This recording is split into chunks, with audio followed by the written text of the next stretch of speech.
मी अरुण घोडके. शिवचिंतन. शिवरायांचे चारित्र्य उत्तम होते. ते उत्कृष्ट संघटक होते. त्यांच्या व्यक्तिमत्वाच्या प्रभावामुळे हजारो हणवे त्यांच्या भोवती गोळा झाले आणि स्वराज्य कराराचे ध्येय त्याने गाठले. शिवरायांच्या गुणामुळे अनेक इतिहासकारांनी त्यांची प्रशंसा केलेली आढळून येते. एक महान रचनात्मक प्रतिभेचा पुरुष असे उद्गार सर जदुनाथ सरकार यांनी काढल्याचे दिसून येते.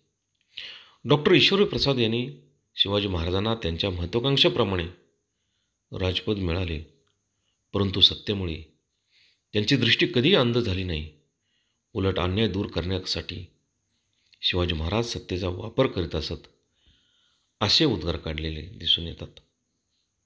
मोंगल साम्राज्यातील धार्मिक अत्याचारामुळे जी अस्थिर परिस्थिती निर्माण झाली होती, तिचा फायदा घेणे कोणालाही शक्य होते, परंतु त्यामधून आपले साम्राज्य प्रस्थापित करणे याकरिता शिवाजी महाराजांसारख्या दिव्य प्रतिभेच्या व्यक्तींची आवश्यकता होती, असे मत परकीय इतिहासकार इल्फिस्टन याने काढलेल्या दिसून येतात.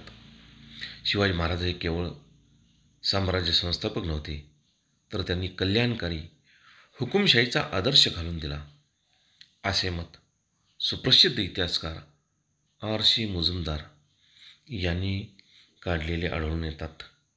बहुत काय बोलणे. राम कृष्ण हरी.